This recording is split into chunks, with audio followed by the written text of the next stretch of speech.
You are about to receive messages that may be harmful to your mental state.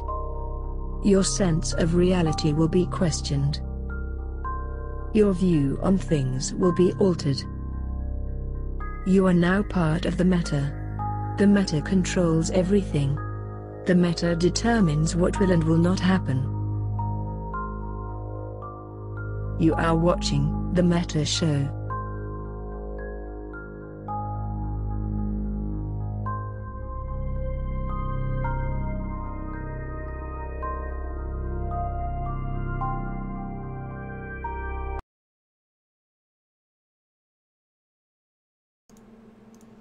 And we're live, I think. Oh, yes! yeah. Oh god. Damn it, Oh god. Nominate. Wait a second. What happened? Are we Yeah, we're live, and he literally Oh, hits God. the subscribe Nominate button. manages to hit sub the moment that we come live. That's fantastic. Well played, Nominate. Well played.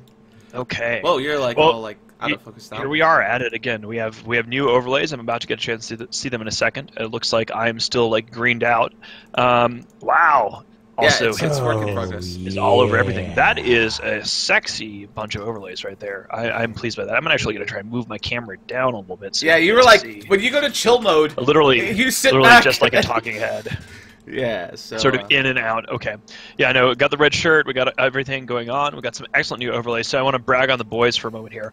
The creative team at the Imperium News Network have been busting ass on creating creative. I don't know how you say it. That works. Excellent new overlays. You're seeing. You're going to see some interesting branding for INN. You get to see our Eye of Providence everywhere. You know, as we said on last week's Meta Show, when the news breaks, we break it more. And we're here to provide all of the we report, we decide action. So having now bragged on the boys, if you are interested in joining the Imperium News team to spread fear and balanced news, we're hiring. If you're interested in writing for us, if you're interested in streaming, if you're interested in doing some creative work in terms of making graphic design overlays, cool shit, please check out that link. It's pretty cool. And we're just going to go through what we're going to be doing on the show today. And while we do that, again, I'm noticing that a bunch of you are subscribing. That is awesome. What we're going to do, as we do on all of our shows now, is at the end of each segment, we're going to do shout-outs, which you all deserve for supporting the stream. We thank you for that. So what we're going to be talking about on today's show, Boat, what do we have today? Do you want to take us through? Of course, we're going to talk about the Stain and Friends versus the Tesco and Friends war.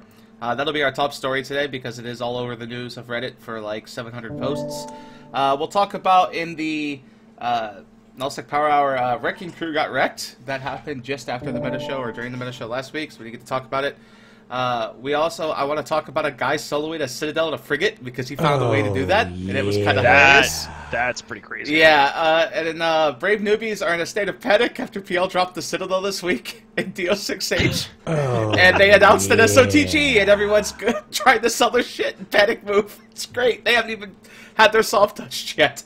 And then CCP manages to break their game even more, and water is, of course, wet. Okay, so let's go ahead and do some shout-outs. We're getting a lot of resubs and new subscriptions, so I'm going to scroll back. So we started with a Nominate 8 for 18 months in a row. One of the things we're looking to do, and because our creative department is so awesome, we don't have this yet because we've got them working on overlays and a bunch of other shit, but we are going to have new sub badges for you guys, and we're actually going to be having subscription badges that get more awesome depending upon how long you've been a subscriber. So that's coming. That's an improvement. So Nominate, thank you, 18 months. Daniel Thek 126 just subscribed with Twitch Prime. Thank you so much. We have Aonon subscribed. Water for the Ocean, or however you say that name, subscribed for 6 months in a row. Excellent. Hypo Spray for 9 months. Thanks, dude. And now Tuz Guy has subscribed with Twitch Prime. If you have been a past Twitch Prime subscriber, we thank you for your support. It doesn't auto-renew, so you have to mash that button every month if you want to throw money at the screen. It will show that they have resubscribed, but they have to actually press the button, and it's weird, and they're working on it. Amazon's really good about this. They will fix it. Trust me.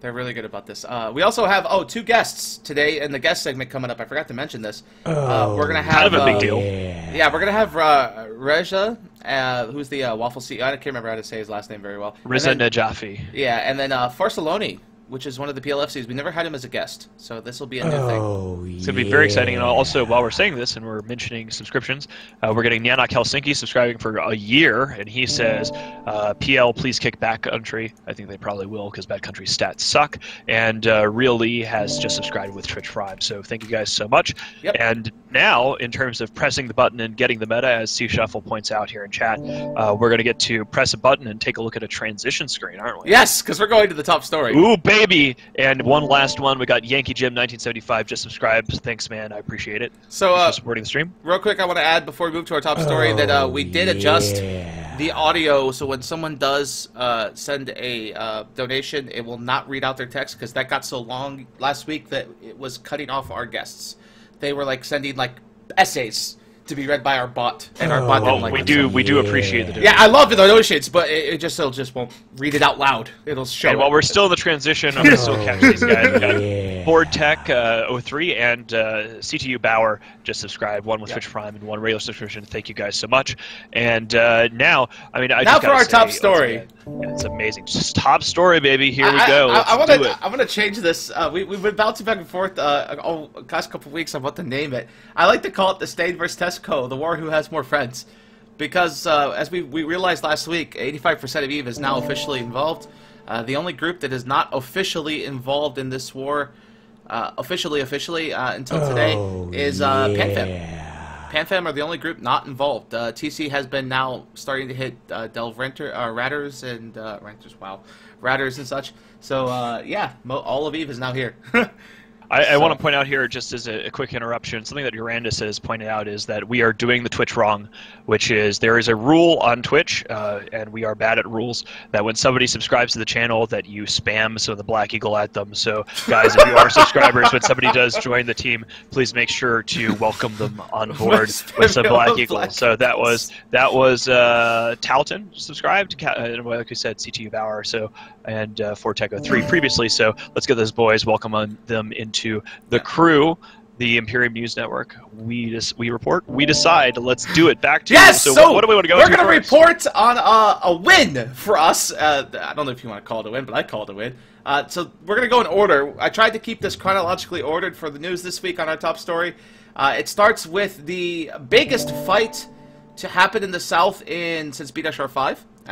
The fight happened between Stain and us. Stain asked us to come help him out, kill some couple of Fortizars, and you keep like disappearing. It's great. You like jump off camera. Yeah, you like go all the way over there. There was a legal pad, and I was like, oh my god, yeah. I was like, I wanted to take a note of something important. That yeah, so yeah, 3,700 is where it peaked. This was a fight over 2 Fortizars. Stain like, yo, let's go blow this bitch up. So we went and blew it up. We blew up 2 Fortizars. We managed to lose a couple of Aeons and a Nyx, and we'll get to that in the CCP segment of how those died and why those died. But we did lose a couple of Aeons and a Nyx, and it was hilarious to watch them die. As someone who was running bombers and kind of just watching, and I was talking with our Russian friends, just like the chronological order of how they were handling their death was hilarious. It was like, yeah, we're the fight of the 300 over here. We're over here with our Aeons. We're slowly moving. I think they traveled something like 90 kilometers in the process over like an hour of dying. And they just went and died. Like at one point I think we were at the idea of going, well, if they're not going to die anytime soon, we're going to kill these Fortizars, maybe we'll go save them because they haven't died yet. And then finally they died. So it was impressive stuff. I mean, so that was strategically it was an interesting thing. So to give some macro level strategy here, Test and CO2 has been kicked out of the north by PL and NC Dot and Pandemic Horde, and then they announced that they were going to go after Stainwagon, and they decided to go into Catch, which resulted in us coming to help our allies in Stainwagon. So we called a State of the Union. We had 1,500 of our dudes show up on relatively short notice. It was awesome. And normally you never interfere with the move up, because the move up is, of course, the highest amount of strength that an enemy has, because they have all their dudes moving. And normally you don't do headshots in EVA either, because headshots usually result in the defender having lots of activity. So this is an extremely risky move that the Imperium made to help Stainwagon. where we decided to just go straight into the teeth of this move op. It was a massive success. We destroyed both of the onlining Fortizars, and I found out today, this is a bit of news that might not be public knowledge, but we were talking about it on the Fireside Chat before the show, that Test had to then buy space from Lumpy to the tune of 150 billion ISK to have a replacement Fortizar that they're now staging in a much less optimal location. So they have their replacement Fortizar that Lumpy owned. Lumpy transferred to them. Lumpy, as we all know, we found out last week that Lumpy is leaving this war zone and they're moving to Tino.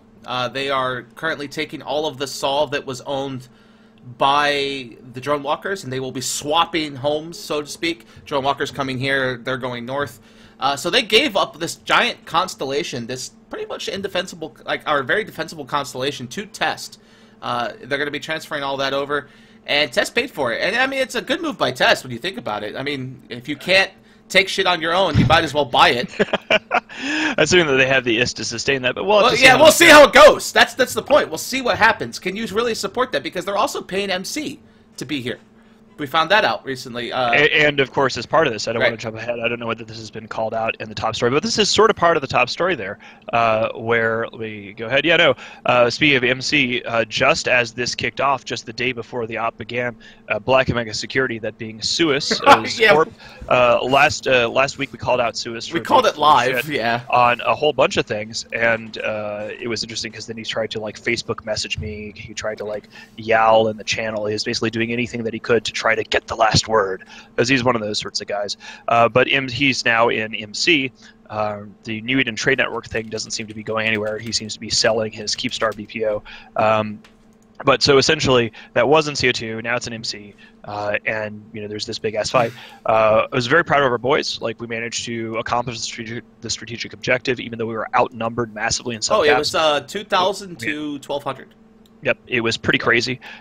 We had a fight started on a gate, and then we managed to both sides ended up throwing suicide dreadnoughts at these Fortizars to either try to destroy them, to try to destroy the dreadnoughts that one party or the other had on the Fortizars. It was a fascinating fight. It was a complete mess, and unfortunately we did lose the supercarriers. There was and what we'll be talking about in more detail on CCP, please, but I want folks to know what happened is. When you emergency warp, normally, if you have to get disconnected, if you drop link, your ship E-warps, and then it will return to where it was. In this case, because the server was buggy, the ships that disconnected from our super capital fleet E-warped to the first place that they spawned in the system when they had jumped through a gate, rather than where actually they hadn't jumped through the gate, they sinoed in on the gate. So they E-warped back to where they first spawned in the system, not where they actually were located. So through no fault of the fleet commanders, through no fault of the pilots, essentially just the game decided to throw away 4 of our supercarriers, and there was nothing we could do about it. Yeah, so that happened to me, actually. Before we started losing the supercarriers, 3 or 4 hours earlier, I got disconnected on the Big Red Boat while running the bombers. And when I logged back in, it put me at an Astra House. And I was like, okay, why the fuck am I at the Astra House? And then it did it again, a few minutes later when it crashed me again after I warped to the gate. And we found that was the bug. It was teleporting me back to the Astra House where I first bridged into the system 10 hours at the start of the fight. So that happened a couple of times to different FCs, and then we started to see it with the Supers. So we'll go into why that happens. It's an old bug. It's a very old bug, and we'll get into that in a little bit. So one thing also to notice is that fight was interesting because as soon as the fight ended, Tess then comes out and goes, "Oh, we didn't want those Fortizars anyways. It was all a trap. That's why we bought these ones over here. We had a backup plan, guys. It's all good. It's all good. It's all good." I mean, well, they sort of have to do that. I mean, it was an interesting thing. I don't think that anybody expected us to try to stop a move up, try to see any of the things that we did. I'm very proud that we accomplished that we were able to destroy all of that. It was nice to throw around, I should say, but I guess throw away our supers. Well, it gets better, it's nice to throw around our supers, and I threw some of them away. But let's get some Black Eagle spam in the channel. Their move up got delayed a whole day. Because, see, what happened is the next day, the iHub happened in F4R2, and when the iHub happened, they got blocked. And so because they blocked, they had to cancel their move up an entire day. So it took them 3 days to start moving to MB, And then in the process of moving to MB, which I don't know if I have the link, someone linked this to me recently.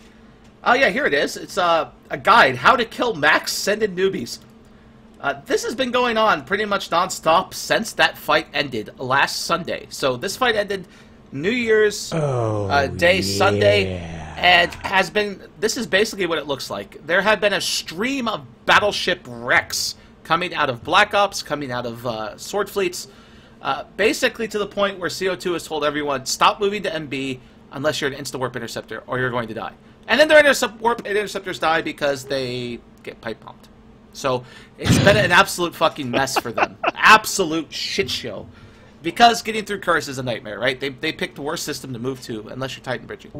So yeah, that shit's been fucking hilarious. We've got some serious like sub hype going on here. This is pretty crazy. Yeah, we might want to get an actual like sub number of subs counter, because this is like a sub hype counter. Because now that we're seeing like people, now that we're doing what Urandus is telling us to and welcoming people when they subscribe by showing them the banner of the Black Eagle, now we're getting more and more of that. So we might actually need to get an honest to god sub hype counter.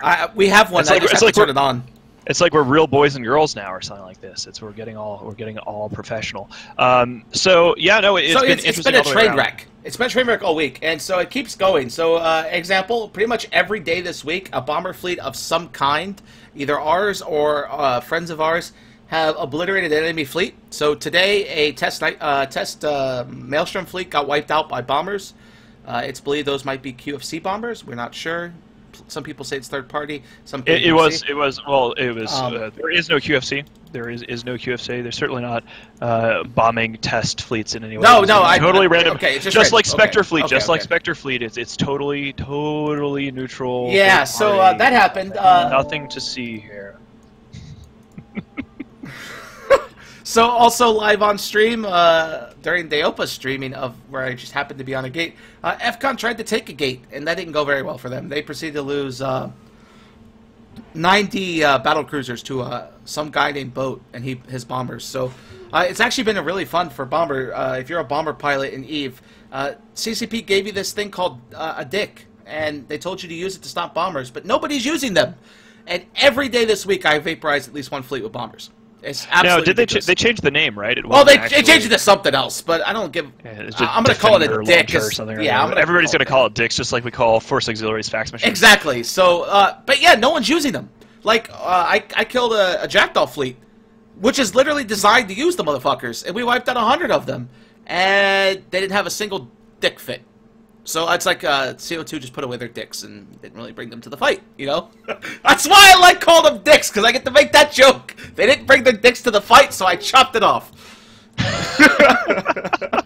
That's fantastic. Okay, so it was 94 Feroxes plus like 20 Logis and their command ships. So yeah, it has basically just been a bomber party. I mean, that's the thing, is that anytime that there's heavy tie-dye and lots of people who are, the thing about Catch is that it's located such that a lot of random people can get to Catch to participate. Spectre Fleet was there today. Though Spectre Fleet is, of course, a wholly owned subsidiary of Triumvirate and Jane Fillon and his bow ties. But so the whole idea of them being in PSI is just ridiculous. They're Tri. Oh yeah, he's in Tri. Like, you can't miss that at all. Anyone that says they're in PSI, the only reason they're in PSI is because they get to control narrative on Reddit. That's it. Yes.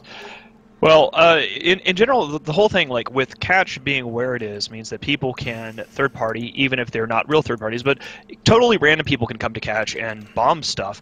And because it's so accessible, because it is really the gateway to the galactic southeast, that means that it's hard for any of the parties in the Traders' War, either Test and CO2 on one side, being, of course, the Traders, with FCON, against Stainwagon and Stainwagon's friends. Parties on either side, it can be hard to track. Who are these people? What fleet is this? Right? Normally speaking, in deeper areas of nullsec, everybody knows who all the players on the chessboard are, and you can sort of predict the moves. In this case, I think you're seeing so many fleets get vaporized to bombers because there's so many random dudes and small gangs of bombers, and it would be absolutely terrible if we turned this thing into a quagmire by actively advertising on a meta show about how people could come to Catch and just bomb random things if they felt like it. We're gonna have that. most interceptors and things like that. Maybe we could put a guide on the Imperium News Network because yes, how to shit up catch. The news is breaking, and we should break it harder. Is we should have a guide to show people, little corporations of 20 and 30 people, how to get in bombers and wipe out entire fleets. I think that be, for those of you that haven't seen it, someone just commented about Bajornby. He has been taking fleets of destroyer fleets down there every day. I tried to bomb them, but they ran away. There was a 100-man Bajornby fleet there yesterday, so he's one of the Twitch streamers that does MPSI fleets, and he's been bringing them down. And they actually fed an FCON fleet of mutants. It was kind of hilarious. They tackled FCON and mutants with bubbles, and then tried to fight mutants with destroyers. That's fantastic. I don't know. Also, today's fight, we'll get to that now. Since we're moving on along, we're going to have to go quick here. Test reinforced V-3 to come out on Orthodox Christmas, which was today. Merry Christmas, my Russian friends. They didn't expect any Russians to show up, but Russians did. It caused an insane amount of tie-dye. So much tie-dye that it broke the fucking game. And it literally had like 60 IHUB nodes spawned that didn't work.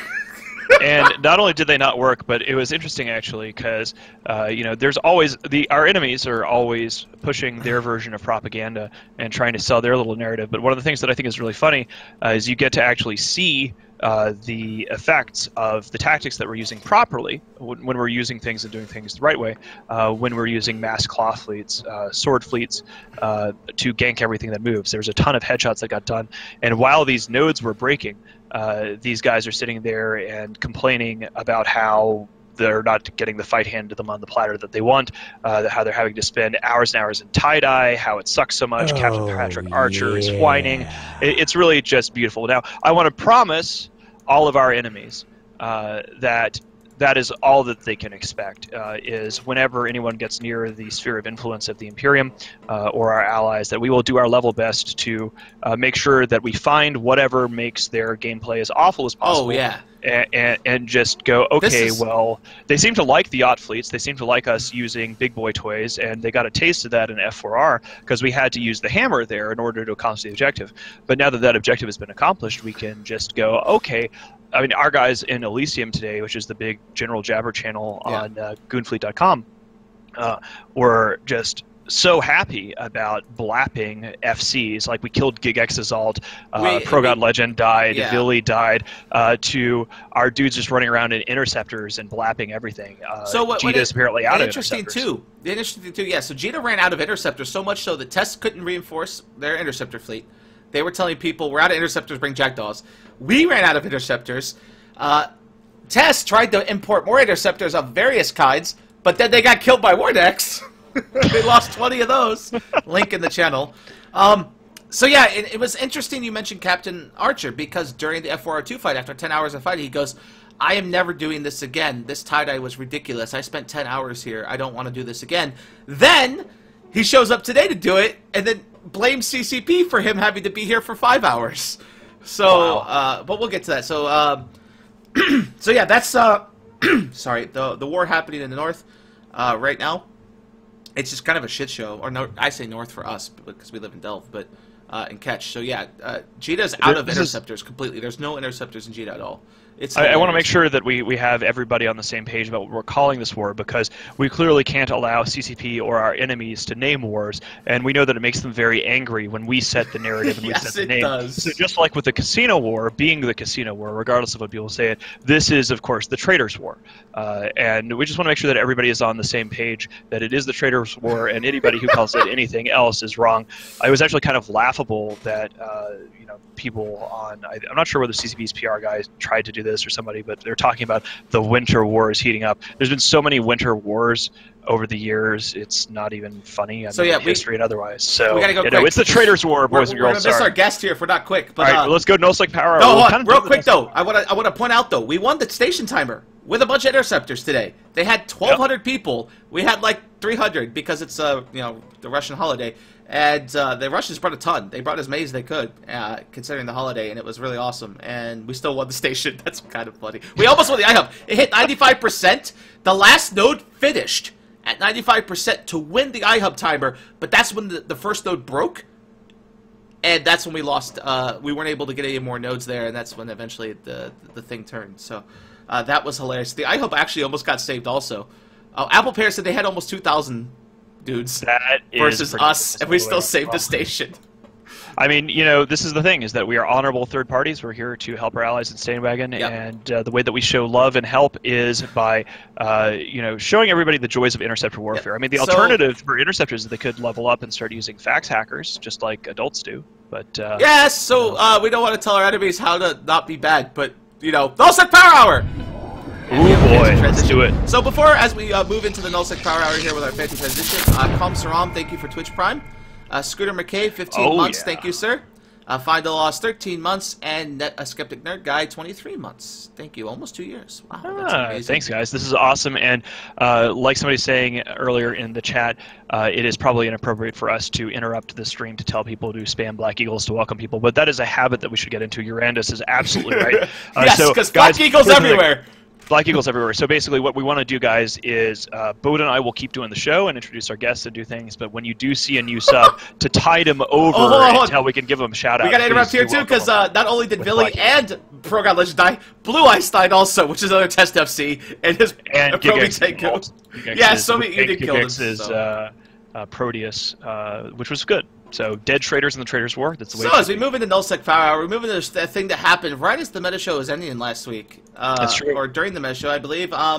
Wrecking Crew got ambushed. And Wrecking Crew, as you guys know, is the guys that do a lot of ganking. They kill a lot of Titan supers and stuff. Rocket X and his boys. Rocket Good X, yeah. people. They got baited. They got baited by Ah. Snuffbox. And Snuffbox managed to ambush them with a Dread Bomb. Snuffbox, Project Mayhem, and some other guys in Lowsec. And managed to catch a lot. They killed a few motherships and a very expensive mothership. I think a Nyx was like 70 billion, and they also managed to bag another one of those like turds. What do they call that thing? Revenant. Revenants. Yeah, that's it. Well, it just looks like a flying turd. I flew one once. It was hilarious. So yeah, they got ambushed. They got fucked, and it was hilarious because you could see the video that like they jump in and it's like oh fuck. Yeah. You could just see the oh fuck moment. Well, But you there know, wasn't much else to it. sometimes the hunted becomes the hunter, and the hunter becomes the hunted. So there you go. Yeah, so that happened. There wasn't much else to it. It's just like they got caught with their pants down. I mean, it's bound to happen with groups like that because groups like that don't have. They may have all the intel in the world, but they don't have fleet numbers. So if they do get tackled, they're dead. There's no real saving it, and they kind of prepared for that. So. And we had a proper battle report here. It's interesting because, you know, back in the day, a Revenant kill was a big deal, and now Yep. it's like, oh, another Revenant died. That's just sort of the progression of EVE Online. Okay, excellent. So, Yeah, so now, tell the story about the High Six Citadel, So and then let's I bring our guests don't on. know how real this is or not, but it could have been a guy just swapped ships at the last minute. But I still don't think that's possible with the way Citadels work. So here's a kill mill. A guy managed to kill a high-sec Citadel, which is one of those new Citadels that have very low HP amount. According to this and some of the Reddit posts, it took about 10 hours for him to kill it. So he just sat there orbiting and firing for 10 hours with a polarized blaster Venture. And managed to kill an online A polarized blaster Venture. So normally That these things take is 30 minutes at full beautiful. damage cap, and it took like forever because he had this at just the bare minimum of damage caps in order to keep it paused, and then he killed it, and they never even bothered to stop him. So That is clever. Well done. Good kill yeah, to so him. yeah, And that did we that link shit the was kill mail for funny. that? Yeah, I linked it. Yeah. Awesome. So That is yeah, fantastic. that shit's hilarious. And then Brave Newbies announced today. So PL put a thread out that said, "Let the hunt begin." They're gonna hunt Brave Newbies, and then now a week later, Brave announces a state of the alliance, and they might be getting the fuck out. So That is PL gonna be hasn't even hilarious. hit them yet. We're gonna ask our guest about this shortly. But it's What called. they're going to be doing all the way around. No, that should be fascinating. So, speaking of that, I mean, you know, Brave Newbies, they have a meeting. They might have to leave because PL might look at them in the wrong way, and they're going to run screaming, just like Tess did run screaming from the door. Yeah, so because- listen to this real quick. I'm going to read out this little snippet from their CEO, Kigali. It says, because I know you all like to read mails, don't fucking liquidize your shit under the pretext of a possible move, but really because we're scared of PL and we need to get the fuck out of here. Like, they haven't even hit anything yet. They just dropped one After House. let's let's take a bring look him at in. you want to bring him in now? Oh, hold on. Well, no, let's go through CCP Please very quickly, and also let's give shoutouts now, because I don't, we talked about the bugs with the Aeons earlier briefly, so we might want to skip CCP Please. Let's run the thing anyway, and then bring our guests in. Yes, because I love CCP Please. So let's show that, and just before we do that, Boat, let's give some shoutouts again. Thank you guys so much. Was the most recent subscriber. Thank you.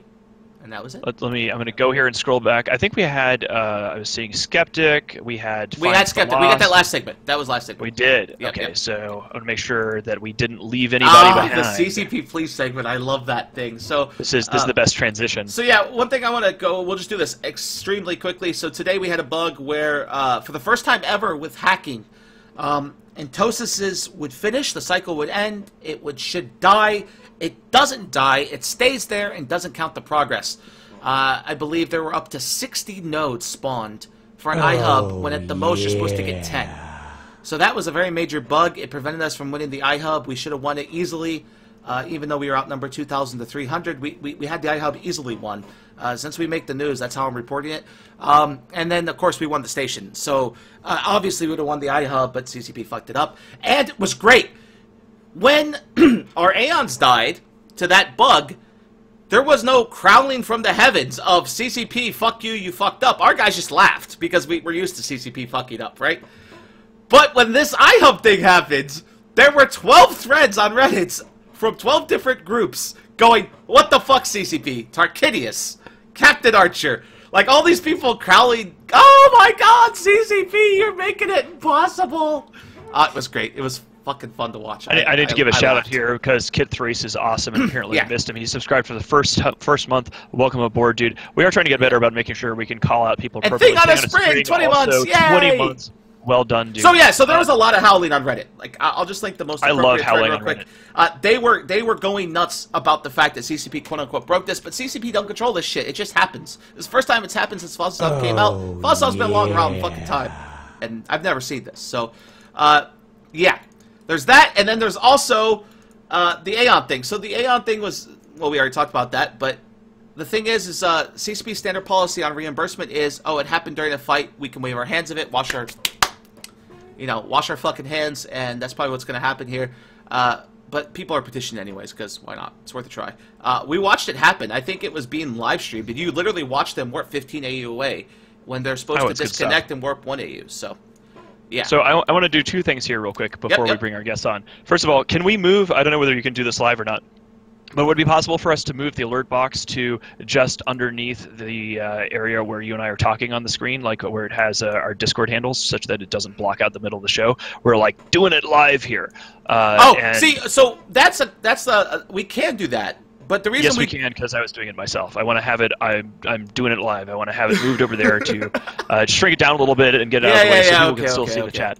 Now that we've got this really pretty, now that we've got these amazing overlays that our creative department have come up with, I don't want to see them blocked. Hypno Kitten is awesome. We are looking to have some new alerts too. So if you're looking to join the team, please do. Alrighty, here we go. So we're going to be going to our, do we have a special debate graphic? We need to give a little shout out or two before we do this. We have the special debate graphic. Dark Strike, welcome aboard. I think I also saw Twink the Unicorn, and of course we did give shout outs for Thing on a Spring. So let's do it. Somebody's saying this thing is so one-sided. It's not one-sided. Yeah, we report, we decide. Yes, exactly. We're here to give the news. We spread fear and balanced news. That's what the Imperium I'm gonna go drag is all about. Hi, I'm dragging you to it. Chanter for... Yay, our guests are here! Woo! The shout out. There we go. Yay! So we have guests. We have got a special debate. There's some Indian dudes. We probably need to get a proper transition. No, I love that transition. We're not changing it. Fuck you. Well, what we can do is we can take that transition and we can put some of the theming around it such that it looks more official. Right? We can keep those same dudes with special debate. Yeah. It's gonna be awesome. And KB007. So I want to introduce our guests. We had Reza on board for our holiday special, which was fantastic. Reza, of course, being the infamous CEO of Snigwaffle, Snigwaffa, and he has been now doing awesome things in LoSec. Reza, for those of you who haven't met you yet, why don't you do a short introduction? Right, hey guys, my name is Reza. Mitan already introduced me. I'm CEO of Snigwaf, and we are the most active low-sec group right now, so join Snigwaf in-game. Awesome. And for the first time, we have Ferris Saloni. And am I pronouncing your name correctly? Yes, you are. Excellent. Well, why don't you, long-time watcher, first-time caller, Ferris Saloni. I've had my eye on you for some time now, which is totally not creepy, but that's one of the joys of the EVE Online metagame is you can know people without ever actually having spoken to them. So why don't you introduce yourself so everybody knows who the fuck you are? Yeah, sure. I'm First Lonely. I'm a backup FC in a small to medium-sized alliance called Pandemic Legion. And as you figured out, I've been in PL for about 4 years now, and I've been FCing more or less ever since, so that's probably why you heard of me. That's excellent. So we're going to jump right into this. So we brought our wonderful PanFam guests here. I tried to find us a Pandemic Horde guy, but he wasn't around, and it was kind of sad. Goblins don't ever want to come on here. I don't know. I'll get him eventually, because his weird time zones. But right into it. We're going to jump right in. The war in the north is over. You guys won. You're clearing out Vale. You're clearing out Tribute. So what's next? What's next for the PL? What are you guys going to do next? We don't know yet. I don't think there's been any definite plans. I mean, as you've seen, I've been in the south a few times now using wormhole connections.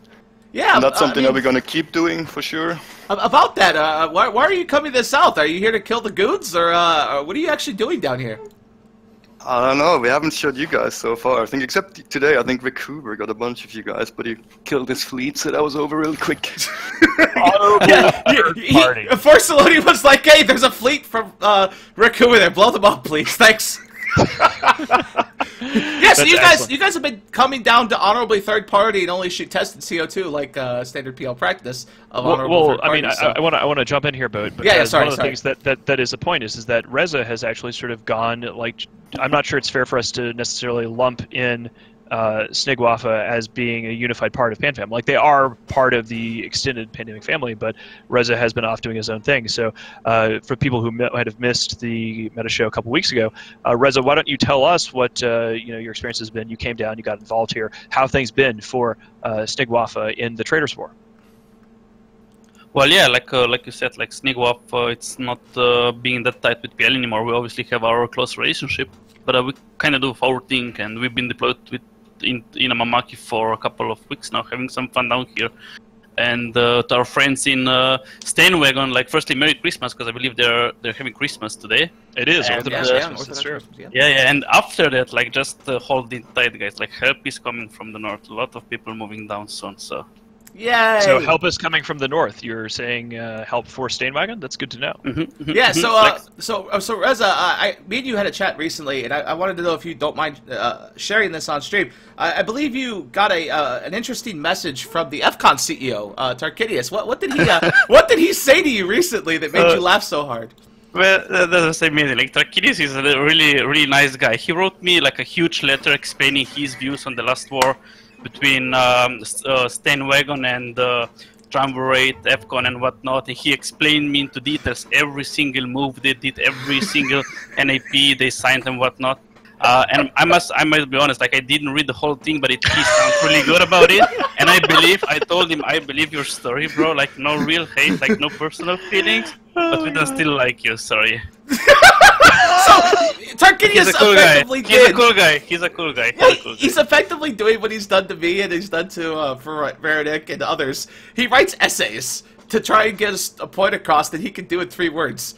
I'm not gonna talk bad about any other alliances because please don't give me letters. No, yeah, of course. But I just think it's funny that Tarkidius has done this. His approach on Reddit and his approach to his alliances, we're gonna be nice guys, and because we're nice, PL will eventually come help us.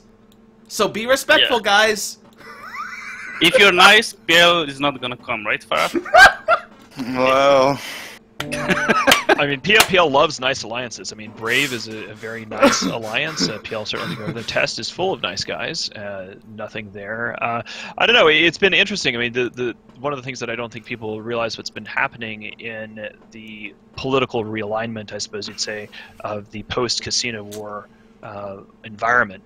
You know, Pandemic Legion and the Imperium forces have actually been together in attacking the New Eden trade network, which appears to be falling apart at the seams.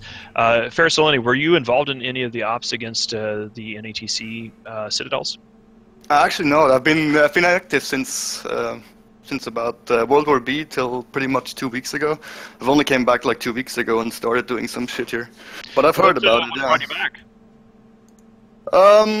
So I'm kind of the guy that doesn't like the super big wars because, especially on the new self, I don't enjoy it much. So I kind of get out of the way and let the other guys do it. And the Southern War seems pretty cool to me because I don't have to ref anything and I don't have to show up every day and I can just show up when I like it. And I don't know, it's kind of my playstyle. So that's what I'll be doing. That's an interesting question I want to ask. So what is it, because from your perspective, when people have a comment on the SOV system, particularly if they are a well-known player, particularly a big name FC, I think that their perspective has a lot of value. So I would kind of like to hear from you. Maybe you could tell us what it is that you don't like about the FozzieSov system. Maybe there's things you think you could improve. Like, what is your perspective as a PLFC who doesn't like major messes? I thought the SOV system was supposed to enable small gang stuff. What do you think? Well, I'm sure the self system is actually great if it's like 30 versus 30 fleets. Like if it's that small, it will kind of start going on more single grid, and that's great. But I think what we see in these larger wars so far, and I mean I've been in the M the show fight of that northern war. I've been involved there a little bit, and it kind of turns out that one side eventually in the war starts losing, either because they're outnumbered or because they're just weaker, and that side will just get pushed sometimes into scepters, and they're doing that to make it really unfun for the enemy. And I think that's these incentives that the system gives you, that it's just making it super unfun in scepters that are hard to kill. I don't know, it's just not my cup of tea. Were you around when PL, I mean, because one of the things is that PL is, I might joke about PL being like the elite raiding guild in EVE Online, but the function of that is that you guys are very innovative when it comes to doctrines, and I'm not necessarily the most creative person in the world. I'm always happy for us to steal doctrines from you guys, and one of the, like, in terms of FozzieSov, you're saying you don't really like interceptors running around and ruining everything. Were you a part of PL and part of the group that actually came up with what we call Fozzie Claws? I think Fuzzy Glove comes back to, doesn't it come back to Gobbins? Windrunners. Windrunners or something? Yeah, Windrunners, yeah, yes. Windrunners, Yeah, that was a stole pet project from Gobbins that he more or less came up with it on his own, I think. So from an interesting perspective here, you don't like the fact that these doctrines can do that, and that's one of the things that's messing it up, and sort of came from, I think Gobbins was in PL at the time. The feeling is that it's not that you can do it with them, it's that the game mechanics kind of force you to do it, right? That's true. They force you to make life miserable because that's all the mechanic allows you to do, right? There's no set piece. Well, it's either that or you upgrade to fax machines and things like that. I mean, then that gets it into sort of a capital battle. What do you, I mean, in general? So, Ferrisolini, not a big fan of the interceptor stuff, but Reza, you've been involved in a lot of this and seeing these kind of fights. What's your perspective on the sort of fights that we're seeing in the Traders' War and Catch? Well, I mean, you have to be pretty, masochist if you like this 0.1% tie-dye fights that take like 6 to 8 hours, right? I know, like, goons, you have this stamina and you can take this because, like, you're strong or something. But, like, for our guys, like, we don't really like that kind of stuff. And, I mean, a lot of alliances that are not really, they don't have experience with holding so for a longer amount of times, especially, like, groups from low-sec. A lot of times, like, fighting these soft wars, it gets very annoying and can kill all the fun that you have in this game. So we, like, all the major low-sec alliances try to literally avoid null-sec because of exactly that reason. But as far as, like, Windrunners go, I mean, I like this doctrine. It's fun, except, yeah, they're fun. Our guys had a tremendous amount of fun today. Like, we had, how do you, do you have experience Stamp of running? approval from Waffles. Put the Waffle stamp on it. Our guys are turning out as many claws as they possibly can. Like, they had so much fun today. We had a fireside chat before the meta show today, and we ended up with something like north of 800 people for a fireside, which is the largest we've ever had for just a regular, every week we get together and I take questions from members of my own alliance, Goons Forum, and the Imperium as a whole. An excuse to talk more. Just I'm you know it's good. I'm practiced. I'm good at streaming now. Apparently, I've started streaming. Some of you guys might have seen. I'm going to be trying to stream 3 or 4 times a week now, solo gameplay. And I realized that I've learned how to stream from doing fireside chats, just like taking. They actually unlock now, Mitani? Wow. I know. In other games. Oh, Not in Eve. Not in Eve. All right, I only use hidden alts and things like that. That's awesome. He played Barbie dressed up for an hour. It was great. I did. And the stream loved it. Traders were pinned at the top. Port 66, awesome. Yeah. So I want to explain real quick. A lot of you guys that watch the show don't know about these yet. These are called cheers. So 1 cheer is 1 penny. And so, effectively, I think, what's that, $10 he just donated? So thank you, Port66. But yeah, that's what that new thing is. You might be shocked. It pins your message at the top if you use it. And there's a minimum and all that. So, okay, sorry, continue. Sorry. So, just a question in general. Okay, so if you got 2 opposing views on these interceptor groups from our guests, what do you guys think is the counter to mass interceptors in the context of Fozisov? I mean, PL has worked with Rorquals and Tria, Faxes and carrier groups in the Tribute War pretty well, so I think it's super boring because, again, it doesn't really mean an engagement. It just means one side is sick of it and tries to make the best out of it. And I think, like, this is the problem, right? Both sides try to min-max so much, and it turns the entire encounter into such a nightmare, a long grind, and the player base keeps getting older and you get lower and lower fights. I think that's terrible. What would you say? Yeah, I think the little capital groups on the nodes, you know, a Rorqual, a Fax, and maybe 2 or 3 carriers, they can deal pretty well with interceptors coming in. So, I mean, but here's a question, though. Like, a group like Test and CO2 have no solve, they have no income. Can they really afford to be slinging around fax machines, like, on a level that PL did in the north, or NC did in the north, you know? Well, I don't know, probably not. I mean, we didn't lose that many, I think. Like, again, I wasn't that active in that war. I kind of pieced out at the start of it. But I mean, that doesn't speak for the soft system, right? If only one group can do it, like, doesn't seem that smart to me. I don't mean to interrupt, we got a Titan kill, boys and girls. Yeah, who's just let it happen? I've heard that name before. This is in some random system in Heimatar. Leviathan has just been destroyed by a bunch of people. Those are the guys against us in this war. That's Fumate. They're Lumpy friends.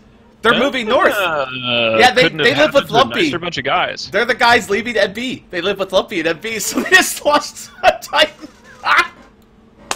He was evacuating. Couldn't have happened to a nicer person. Supers. Sorry, I mean, so would you say then, I mean, if the purpose of Fozisov, as CCP Fozi repeatedly has said, was to try to enable more small gang battles, but what I'm hearing from our expert guests from PL and formerly from the PL affiliation is that the most optimal way, you're saying, in Fozisov is actually to just use heavy capital assets to grind through it. Is that what you think the best thing should be done? Yeah, like there's a certain threshold. Like when you have enough numbers, then your caps are gonna survive on the nodes. You just do that, and you're gonna win, right? But like either side has to acquire that kind of like conquerability or something. I don't know how to say it in English, but like once you're secure enough that you're gonna be able to hold this, and you just don't fuck around with scepter guns or like people jamming or whatnot. You just put carriers on nodes and just like wait those long hypnosis timers. So see, here's the thing that I found interesting about this too, is that you have this group like Test CO2, and their big push here is they want to get off the beach. I've used this analogy when I was talking to a friend of mine the other day, is that Catch is their beachhead, right? They want to get off that beach because they're afraid of what's coming behind them in the ocean, right? Who's going to come up behind them and shoot them in the back of the beach? And their fear right now is you guys in PL and Waffles and other groups that haven't joined this war officially coming up behind them and giving them the old capital shove up the butt. Is that a valid thing to be afraid of? Like, if Pro God Legend is scared to death that PL's going to bring caps down here and he's threatening to go back to low sec if it happens, like, is that a valid threat for them, or should they be scared about something like that? Progod is the best of all people to remember last time we came south. Wow. That's You're gonna receive a letter now. Are you gonna receive a letter now? Oh God. That's amazing. I really, you know, the thing about this is, like, it's unfortunate that Tarquinius has to use such casuistry to explain FCON's behavior. I think that Tarquinius is a nice guy. Just bring it back to writing people letters of explanation. FCON have been fence sitters. They have flipped sides repeatedly. That's why between FCON test and CO2, this is the Traders' War. But as a person, I do like Tarquinius. I think he's a good guy. I think that he's just forced perhaps by his council structure, though somebody told me that FCON is no longer a council, to engage in this kind of casuistry. Sorry, I don't want to interrupt, but Lumpy and Fumate are doing a move up, and they've already lost 2 Titans now. Third one died, so that's their whole group going north to Tenal. They're dying. And another one. And another one. And another one! And so yes, so it's possible they're losing all their supers and titans they were moving north right now, so... Well, hey, it's good, though, because they got 150 billion ISK from tests, so they can reimburse at least they can replace one of these Leviathans, but the Ragnarok, it's probably done. So yeah, apparently they're losing 2, maybe all of them. So that's just coming in right now. Do we have scout reports as to how many are currently tackled? Zungan just said multiple titans dying. Third Titan just died. More happening. So, yeah. They're basically, this is their move up, and they decided to move. This is fantastic. Well, I love this game. Lumpy made a big deal about how they were going to fight the Imperium in Delve and getting in our way repeatedly. So whatever. And then they ran to catch as soon as that happened. So yeah, so far it's counting. 3. That's interesting. And Zkill is crashing. What do you guys think from a PL perspective and a Waffles perspective? What do you guys think about the fact that Titans are now so common? What do you guys feel about the balance between capitals and subcapitals in the game currently? I think it's great, but it maybe got out of hand a little bit. I think it's great that they gave Titans a role on the battlefield. I think that's really good because before the capital balance, I think Titans were literally if it was an all-out beat a shard kind of brawl, they were there, but otherwise they were kind of left out, except for drive-by doomsdays. Just like this avatar that I linked in the chat. Now that's the 3rd kill mill we're able to link. Yep. Please continue. Sorry, continue. But yeah, I mean that's a cool upside, right? Because many people more use them, and because of the Phoebe changes, it means Daddy PL isn't always around the corner, and it means a lot more people get to use them and abuse them, and that also leads to more of them dying. And I think that's great. What I'm scared of though, Farah, it's when we see not Daddy PL anymore, but we see goons with 1,000 carriers and 500 threats roaming around, It's pretty scary, but it's gonna be pretty far away, so it's not gonna happen to us. No, it's gonna happen eventually. So I don't know, we have to get more Titans. Okay, fourth Titan down. Ragnarok just officially died. Number 4. My God. Well, this is actually sort of a great end to the show here. We're probably going to be cutting this off at the normal time. Yeah, well, I got something that's kind of a critical question. So, speaking of Lumpy and Fumate dying, they're in the process of moving to where the old drone region group lived, and they're moving into Tenal. What do you guys think about that in PL? Because that is literally on your doorstep. Tenal's, 5 gate jumps if you go into Venal from Northern Tribute. What do you guys think about that? Them possibly messing with your rental empire? Or are they going to play pet and do what you tell them kind of thing?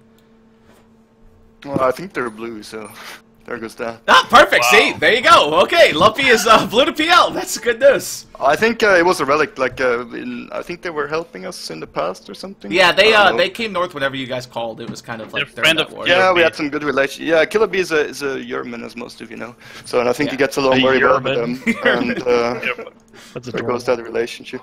But I think they're pretty chill guys. I like them on. So we're almost out of time. We got about 5 minutes left, so we're gonna go into this a pivotal question. Brave Newbies posted a thing. You might have saw us talking about it before. What is the deal with Brave Newbies? Are you guys just poking at them for the hell of it? Are you wanting to see how they react, or because you drop an Astra House or Fortizar or something, and they fucking panic, and they're calling State of the Guardians, and they're trying to run for the hills? What's going on there?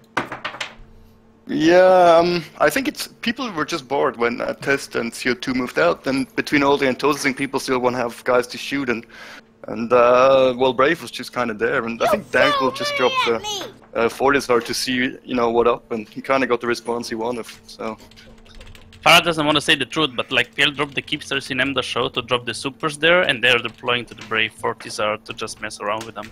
Wow. That's adorable. That is actually, that is very adorable. So we need to find out whether this is actually just a move up or whether there is a proper fleet fight there, because if it's converted into a 10% tie-dye thing, we might want to get some eyeballs and stream looks like that. It's just 3 Titans at the moment. I'm hearing 4, but we'll see. Possibly. Yeah, it looks like they use tackle rorquals, jump hictors to jump to pull hictors this off.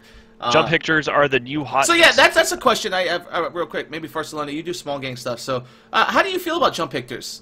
The jump rorqual, like tackle rorquals. Do you like those? Well, yeah, everyone likes those, I think. Oh, I love them. But it's a classic example of how CCP tries to do one thing and does 2 or 3 things they didn't see coming. And it's kind of hilarious. And knowing CCP, it's probably going to take another half a year to. Wait, so CCP or messed 2 up? years, like a spitball. Wait, so CCP messed up? Are you? Well, what? That's how's that I think possible? the running joke is. I think the running joke is right that the Rorqual changes were done by the Care Bear team or whoever does mining and stuff, and they didn't ask the Capital team. So that seems like a classic CCP thing to do. Wow. But I'm not sure if that's true, but that's what everyone keeps saying. Well, I hear that FozzieSov exists to incentivize small gang warfare as opposed to incentivizing everybody dropping capitals and Rorquals on nodes to hack them just to get through it. So yeah, that's actually Aerith is in the channel, and Aerith is a CSM member from the Imperium. There is nothing on the map that he warned CCP about the impact of the Rorqual. So the CSM informed CCP about the dangers, combat-wise, of the Rorqual changes, and CCP did this apparently intentionally. So then that means that we'll just enjoy our jump hictors. I mean, certainly in Delve, we are having a grand old time with Rorquals. Goonswarm has pretty much just become Rorqual Swarm, and that's pretty cool. So okay, so I'm looking at this. This has to be a move up, considering where they live. They live down in Ketch. That's like 4 mids away. So it's definitely going north on the map. That's almost to Geminate. So, yeah. That's well, guess what? hilarious. Those Titans are not gonna make it north. They're definitely not coming north, so, rip. How many did they lose now? So I'm 3 so far, maybe 4. This is a situation where the Rorqual design is working as intended. The idea, I suppose, of having a panic button using and thus immortal jump hictor, because then you can have scrams and shit on your Rorqual and hit the panic button and be invulnerable. Well, yeah, it was hilarious. We encountered a Rorqual recently, just to kind of bring it to a close here with the Rorquals. We encountered a Rorqual on our roam the other day with interceptors, and we held it down, and then he hit the mode, like the little triage mode, and then Solar formed up 7 minutes later and warped in and saved him. Then he warped out like in low shields. And then we encountered 3 more Rorquals later, and they did the same thing. They just hit the triage mode and just sat there for 7 minutes waiting for help. So it's kind of hilarious. There are a couple of Carpe Noctem guys from Pandemic Legion on these Titan kill mails. Yeah, so it looks like it was 3. Super blue. Looks like no Fumate though. This isn't lumpy, so it's just 3 Fumate guys. Looks like it was only 3. No supers or anything else. Looks like they jumped in and got caught. So rip them. But yeah, so yeah, we're all out of time. That was a lot of fun. I seriously, both of you guys, thank you for coming. I look forward to seeing you both in Curse and Catch and all the fun that's going on down there. It's been a blast down there. I don't know about you guys, but I'm having so much fun. It's so great. I just love bombing things. So yeah, thanks guys for tuning in to the show. We are out of time. We're actually getting out of here on time today. Who are we going to be talking to next week? What do we got? I don't know who next week is, but I'm working on something interesting for next week. I don't know yet, because the thing is the only good EVE news coming out of EVE right now is this Curse War. So who knows what'll happen there? So we'll probably get some more guests from this war itself. So that's the You mean the Traders War? The war in Curse. The Trader War in Curse. There we go. I said Curse. Right. Yeah, sorry. Bombing your own fleets. So someone says bombing your own fleets. Yeah, that was hilarious, by the way. To add to that, Sunday I bombed a Nightmare fleet that we had bubbled, and then our Macarial fleet warped in the middle of it, and the Macarial FC was like, "Oh, I'll take the bombs, boat." And he goes down to half armor, and then all of the other fleets that were enemy, that were like 5 kilometers away, went, "Oh, they're at half armor. Let's shoot them." It was hilarious. But then Billy died, so it was definitely worth it. Who cares? Always. So yeah, real quick before we get out of here, Jason Nope. Galent, thank you for Twitch Prime subscribing. Thank you very much. Get some shout-outs here, boys and girls. KBeast007, thank you for Twitch Prime. Brecciolo, or Breccioli, thank you. Port66 gave $10 in the form of cheers. It says it's the Traders War, thank you. And then we had a donation from Sir Marks-a-Lot, $4. Thank you, sir, very much. But yeah, thanks our guests, and thank you guys for tuning in today. As always, that was a lot of fun. And we'll see you guys next. The boat show's coming up next. I think I'm going to gas people in Battlefield 1 because it's hilarious. The boat show. Yeah, so bye. Boat show. Bye, guys. Thanks, guys. See you guys, Thanks for coming. You are about to receive messages that may be harmful to your mental state. Your sense of reality will be questioned. Your view on things will be altered. You are now part of the meta. The meta controls everything. The meta determines what will and will not happen. You are watching the Meta Show.